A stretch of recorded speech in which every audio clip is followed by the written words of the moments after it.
എല്ലാവർക്കും സംസ്കൃതി UGC net paper 1 PYQ discussion സെഷനിലേക്ക് സ്വാഗതം. അപ്പൊ ഇന്ന് നമ്മൾ ഡിസ്കസ് ചെയ്യാൻ പോകുന്നത് കമ്മ്യൂണിക്കേഷൻ എന്ന ടോപ്പിക്കിൽ റിലേറ്റ് ചെയ്തിട്ടുള്ള പ്രീവിയസ് ഇയർ ക്വസ്റ്റ്യൻസ് ആണ്. ഓക്കെ, സോ നമുക്ക് ഇനി കൂടുതൽ ഡിലേ ഒന്നും ഇല്ലാതെ ക്വസ്റ്റ്യൻ പ്രാക്ടീസ് സെഷനിലേക്ക് പോവാം. All forms of communication are evaluated in relation to option A face-to-face communication, option B radio transmission, option C television entertainment, option D internet usage.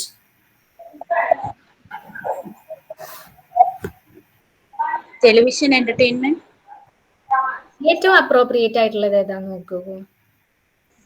Option A ആണ് മിസ്സേ. Option A ആണ് correct ആയിട്ടുള്ള answer വരുന്നത്. നമുക്ക് ഓപ്ഷൻസിൽ നമുക്ക് confusion ഉണ്ടെന്നുണ്ടെങ്കിൽ നമ്മൾ ഏറ്റവും അപ്രോപ്രിയേറ്റ് ആയിട്ടുള്ളത് ഏതാണെന്നുള്ളതാണ് നോക്കേണ്ടത്. ഓക്കെ, ഇനി next one. The automation element of online media has enabled the generation of option A limited quantity of or quality of information, option B user specific information, option C complex philosophical information, option D non specific general information.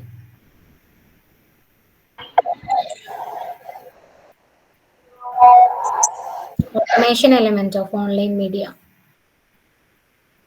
Limited quantity of quality of information ഇല്ല. ഇനി user specific information ആവാൻ ചെറിയ chance ഉണ്ട് അല്ലേ, നമുക്കത് മാറ്റി നിർത്താം. ഇനി കോംപ്ലക്സ് ഫിലോസഫിക്കൽ ഇൻഫർമേഷൻ തീരെ ചാൻസ് ഇല്ല. ഓൺലൈൻ മീഡിയയിലാവുമ്പോൾ കോംപ്ലക്സ് ആയിട്ടുള്ളതിനെ കൂടുതൽ സിംപ്ലർ ആക്കാനാണുള്ള ചാൻസ് ആണ് കൂടുതൽ വരുന്നത്. ഇനി നോൺ സ്പെസിഫിക് ജനറൽ ഇൻഫർമേഷൻ, അതിനും ചാൻസ് കുറവാണ്. ഓൺലൈൻ മീഡിയ ആയതുകൊണ്ട് തന്നെ എല്ലാ തരം ഇൻഫർമേഷനും പാസ് ചെയ്യാനുള്ള ചാൻസ് ഉണ്ട്. ഇനി യൂസർ സ്പെസിഫിക് ആണ്. അപ്പൊ ഇവിടെ നമുക്ക് ഏറ്റവും കൂടുതൽ അപ്രോപ്രിയേറ്റ് ആയിട്ട് ഇവിടെ എടുക്കാൻ പറ്റുന്ന answer automation of element of online media has enabled the generation of user specific information. കാരണം നമ്മൾ റിസീവറിന് നമുക്ക് യൂസറിന് ചൂസ് ചെയ്യാൻ വേണ്ടി പറ്റും ഏത് ടൈപ്പ് ഓഫ് ഇൻഫർമേഷൻ ഇതിൽ നിന്ന് ചൂസ് ചെയ്യണം എന്നുള്ളത് റിസീവറിന് അങ്ങനെ ഒരു ചോയ്സ് ഉണ്ട് ഓൺലൈൻ മീഡിയയിൽ. അപ്പൊ കറക്റ്റ് ആയിട്ടുള്ള ആൻസർ വരുന്നത് യൂസർ സ്പെസിഫിക് ഇൻഫർമേഷൻ ആണ്. ഇനി next one, statement 1, not every medium has its own grammar.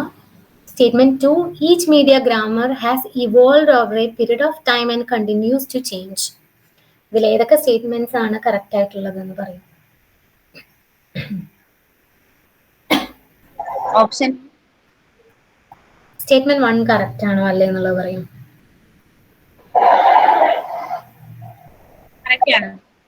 Option 1 correct ആണോ? Not every medium has its own grammar എന്നുള്ളത് കറക്റ്റ് അല്ലല്ലോ. എല്ലാ മീഡിയത്തിനും അതിൻ്റെതായ ഗ്രാമർ ഇല്ലേ? മീഡിയം ഓഫ് കമ്മ്യൂണിക്കേഷൻ ഇപ്പോൾ ഒരു സ്പീച്ച് ആണ്, നമ്മൾ സംസാരിക്കുന്നതാണ് നമ്മുടെ മീഡിയം ഓഫ് കമ്മ്യൂണിക്കേഷൻ എന്നുള്ളത്. നമ്മൾ യൂസ് ചെയ്യുന്ന ലാംഗ്വേജിന് ഒരു ടൈപ്പ് ഓഫ് ഗ്രാമർ ഉണ്ട്. ഗ്രാമർ എന്നുകൊണ്ട് നമ്മൾ ജനറൽ ആയിട്ട് പറയുകയാണെന്നുണ്ടെങ്കിൽ ഒരു സെറ്റ് ഓഫ് റൂൾസ്, അത് എങ്ങനെ യൂസ് ചെയ്യണം എന്നുള്ള ഒരു സെറ്റ് ഓഫ് റൂൾസ് ലാംഗ്വേജിനുണ്ട്. ഇപ്പൊ സ്പീച്ച് ആണെന്നുണ്ടെങ്കിൽ ലിംഗ്വിസ്റ്റിക് പാറ്റേൺസും ഗ്രാമറും അതിനുണ്ട്. ഇനിയിപ്പോ ഒരു വിഷ്വൽ മീഡിയ ആണെന്നുണ്ടെങ്കിൽ ഇപ്പോ ഒരു ഓൺലൈൻ മീഡിയ ആണ്, അല്ലെങ്കിൽ ഒരു വിഷ്വൽ TV പോലെയുള്ള ഒരു വിഷ്വൽ മീഡിയ ആണെന്നുണ്ടെങ്കിൽ അതിനും റൂൾസ് ഉണ്ട്. ഇപ്പൊ റൂൾ ഓഫ് തേർഡ്സ്, അതുപോലെ ഓരോ ഫ്രെയിംസിനും അവിടെ അതിന് കൊടുക്കേണ്ട കളർ കോമ്പിനേഷനും അതിൽ പ്രൊവൈഡ് ചെയ്യേണ്ട ബാക്കി ഡീറ്റെയിൽസിനെല്ലാം ഒരു സെറ്റ് ഓഫ് റൂൾസ് അല്ലെങ്കിൽ അത് ഫോളോ ചെയ്യുന്ന ഒരു സെർട്ടൈൻ സ്റ്റെപ്സ് ഉണ്ട്. അതിനെയാണ് നമ്മൾ ഗ്രാമർ എന്ന് ജനറലി പറയുന്നത്. ഓക്കെ, അപ്പോൾ എല്ലാ മീഡിയത്തിനും അതിൻ്റെതായ ഗ്രാമർ ഉണ്ട്. സെറ്റ് ഓഫ് റൂൾസ് എന്നുള്ളത് ഉദ്ദേശിച്ചാൽ മതി ഗ്രാമർ കൊണ്ട്. ഓക്കെ, അപ്പൊ സ്റ്റേറ്റ്മെന്റ് 1 റോങ് ആണ്. ഇനി സ്റ്റേറ്റ്മെന്റ് 2 കൊണ്ട് എന്താണ് ഉദ്ദേശിക്കുന്നത് നോക്കാം. Each media grammar has evolved over a period of time and continues to change. അത് കറക്റ്റ് ആണ് അല്ലേ? ഓരോ ഗ്രാമറും ഫിക്സ്ഡ് അല്ല. ഇപ്പോൾ എസ്പെഷ്യലി നമ്മൾ നോക്കുകയാണെന്നുണ്ടെങ്കിൽ സ്പീച്ച് ആൻഡ് റൈറ്റിങ്ങിനെ മാറ്റി നിർത്തി ബാക്കിയുള്ള മീഡിയം ഓഫ് കമ്മ്യൂണിക്കേഷൻ നോക്കുകയാണെന്നുണ്ടെങ്കിൽ എല്ലാതും ഇവോൾവ് ചെയ്യുന്നുണ്ട്. Especially visual medium of communication R continuously evolving. അപ്പൊ അതുകൊണ്ട് സ്റ്റേറ്റ്മെന്റ് 2 എന്താണ്? കറക്റ്റ് ആണ്. അപ്പൊ ഇവിടെ കറക്റ്റ് ആയിട്ടുള്ള ഓപ്ഷൻ വരുന്നത് ഓപ്ഷൻ ഡി ആണ് കറക്റ്റ് ആയിട്ടുള്ള ആൻസർ ഇവിടെ വരുന്നത്. ഇപ്പൊ ഞാൻ നേരത്തെ പറഞ്ഞു ഓരോ കമ്മ്യൂണിക്കേഷനും ഓരോ മീഡിയത്തിനും അതിൻ്റെതായിട്ടുള്ള റൂൾസ് ആൻഡ് കൺവെൻഷൻസ് ഉണ്ട്. അതിനെയാണ് നമ്മൾ ഗ്രാമർ കൊണ്ട് മനസ്സിലാക്കുന്നത്. ഇനി റിട്ടൺ ലാംഗ്വേജിനാണെങ്കിൽ ഗ്രാമർ, പങ്ക്ച്വേഷൻ പോലെയുള്ളതൊക്കെയാണ് അതിൻ്റെ റൂൾസ്. സ്പീച്ചിനാണെങ്കിൽ ടോണ്, സ്പീഡൊക്കെയാണ് ഓരോ റൂൾസ് അല്ലെങ്കിൽ കൺവെൻഷൻസ് ആയിട്ട് നമുക്ക് പറയാൻ വേണ്ടി പറ്റുക. വിഷ്വൽ മീഡിയയിൽ colour theory, rule of thirds എന്നുള്ളതൊക്കെ ഒരു നമ്മളിപ്പോൾ ഒരു സ്ക്രീൻ കാണിക്കുമ്പോൾ അതിൽ ഫോളോ ചെയ്യേണ്ട കുറച്ച് കാര്യങ്ങളാണ് റൂൾ ഓഫ് തേർഡ്സിലൊക്കെ പറയുന്നത്. അതെല്ലാം ഫോളോ ചെയ്യുന്നുണ്ട്. ഇനി next question, the term analogue media was originally derived from option A folk performances, option B satellite communication, option C internet, option D audio recordings. Audio recordings. Yes, very good. Audio option D. നമ്മൾ തൊട്ട് മുന്നേ കണ്ടിട്ടേ ഉള്ളൂ. Analogue media linear ആണെന്ന് പറഞ്ഞു. അതിന്റെ origin radio broadcasting അല്ലെങ്കിൽ audio റെക്കോർഡിങ്സിനെ ബേസ് ചെയ്തിട്ടുള്ളതാണെന്നുള്ളതും നമ്മൾ നേരത്തെ കണ്ടതായിരുന്നു.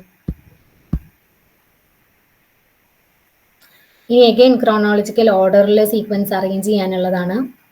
Which of the following are the orders of signification in communication? A. Denotation, B. Connotation, C. Myth, D. Credibility, E. Attribution. ഏതാണ് കറക്റ്റ് ആയിട്ട് ഓർഡർ ചെയ്തിട്ടുള്ള ഓപ്ഷൻ എന്നുള്ളത് നോക്കിയിട്ട് പറയും. C. സി വരുന്നുണ്ട് ഓർഡറിൽ. ഈ ഓർഡർ ഓഫ് സിഗ്നിഫിക്കേഷൻ ഇൻ കമ്മ്യൂണിക്കേഷനിൽ വരുന്നത് സി വരുന്നുണ്ട്. ദെൻ സി ശരിക്കും ലാസ്റ്റ് വരുന്നതാണ്. ഇതിൽ ക്രോണോളജി കാണിക്കുന്നില്ലെങ്കിലും ഓക്കെ, സി വരുന്നുണ്ട്. ദെൻ ഏതൊക്കെ വരുന്നുണ്ട്? ഡി. ഡി വരുമോ? സിഗ്നിഫിക്കേഷൻ ഇൻ വരുമോ? എ വരും, ഡിനോട്ടേഷൻ വരും, ദെൻ വരും, മിത്ത് വരും. ഓക്കെ, ഇതാണ് ശരിക്കും അതിന്റെ ഓർഡർ എന്ന് പറയുന്നത് ഇതാണ്. പിന്നെ ക്രോണോളജി ആണ് ചോദിക്കുന്നുണ്ടെങ്കിൽ എ ബി സി എന്നുള്ളതാണ് അതിന്റെ കറക്റ്റ് ഓർഡർ വരുന്നത്. ഡിനോട്ടേഷൻ എന്താണ്? എക്സ്പ്ലിസിറ്റ് മീനിങ് ആണ്. കൊണോട്ടേഷൻ എന്താണ്? ഇംപ്ലിസിറ്റ് മീനിങ് ആണ്. മിത്ത് എന്താണ്? ആ മീനിങ്ങിനെ സോഷ്യൽ കോണ്ടെക്സ്റ്റ്, കൾച്ചറൽ കോണ്ടെക്സ്റ്റിൽ നമ്മൾ പ്ലേസ് ചെയ്യുന്നതാണ് മിത്ത്. സോഷ്യൽ, കൾച്ചറൽ, റിലീജിയസ് എല്ലാ കോണ്ടെക്സ്റ്റ്, ഹിസ്റ്റോറിക്കൽ എല്ലാ കോണ്ടെക്സ്റ്റിലും പ്ലേസ് ചെയ്യുന്നതാണ് മിത്ത്.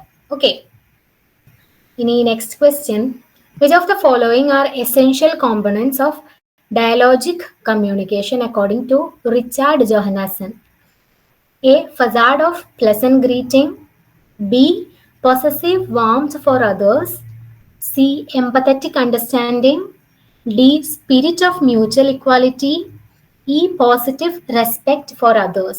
ഇതിൽ ഏതൊക്കെയാണ് കറക്റ്റ് ഓപ്ഷൻസ് വരുന്നത് എന്ന് നോക്കിയിട്ട് പറയാം. എ വരുന്നുണ്ടോ?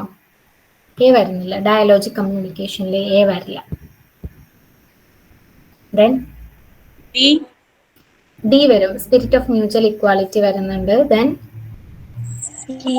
സി എംപത്തറ്റിക് അണ്ടർസ്റ്റാൻഡിങ് വരുന്നുണ്ട്. റെസ്പെക്ട് ഫോർ അതേഴ്സ് അതും വരുന്നുണ്ട്. ബി വരുമോ? ബിയും എയും വരുന്നില്ല. ഫസാഡ് ഓഫ് പ്ലസന്റ് ഗ്രീറ്റിംഗ് വരുന്നില്ല. പോസസീവ് വാംത് ഫോർ അതേഴ്സും വരുന്നില്ല.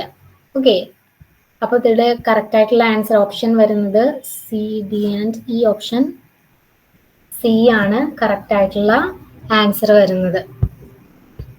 ഇനി next question, the paradoxical relationship between body and mind in a communication environment results in option A. mindfulness, option C. obedience, option B. self-importance, option D. humor. C. C ആണോ? Paradox.